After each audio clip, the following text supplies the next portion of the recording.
कर्तव्य बजावत असताना दुचाकीस्वाराकडून झालेल्या मारहाणीत गंभीर जखमी झालेले वाहतूक पोलीस कर्मचारी विलास शिंदे यांचं आज निधन झालं आहे।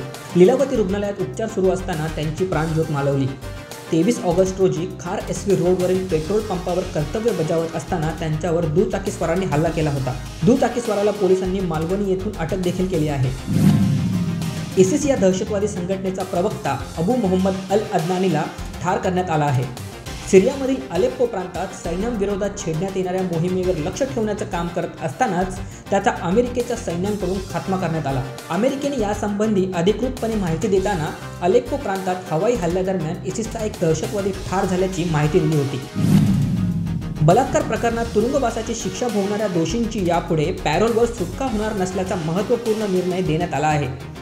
ॲडव्होकेट पल्लवी पुरकायस्थ हिची हत्या करणारा आरोपी सज्जाद मुघल पॅरोलवर असताना फरार झाल्याने न्यायालयाने हा निर्णय दिला आहे। विभागीय आयुक्तांनी पॅरोल मंजूर केल्यानंतर तो एप्रिलच्या अखेरीस 30 दिवसांसाठी बाहेर आला, पण त्यानंतर तो तुरुंगात परतलाच नाही। या प्रकरणी नाशिक पोलिसात गुन्हा देखील दाखल करण्यात आला आहे। ओला उबर विरोधात रिक्षा चालकांनी मुंबईसोबत पुण्यातही आंदोलन सुरू केलं, पण एकीकडे मुंबईत शांततेत आंदोलन सुरू असताना पुण्यातील रिक्षा चालकांच्या आंदोलनाला हिंसक वळण लागलं। पुणे RTO समोर रिक्षा चालकांच्या आंदोलनादरम्यान ओलाच्या 2 ते 3 गाड्यांची तोडफोड करण्यात आली। ओला, उबर यासह ॲग्रिगेटर कंपन्यांवर निर्बंध आणावे, अवैध वाहतुकीवर बंदी आणावी आणि 3 वर्ष झालेल्या लायसन्सधारक रिक्षा चालकांना बॅज देण्यात यावा या प्रमुख मागण्यांसाठी ऑटो रिक्षा चालकांनी बुधवारी संप पुकारला असून त्यामुळे प्रवाशांचे मोठे हाल होत आहेत।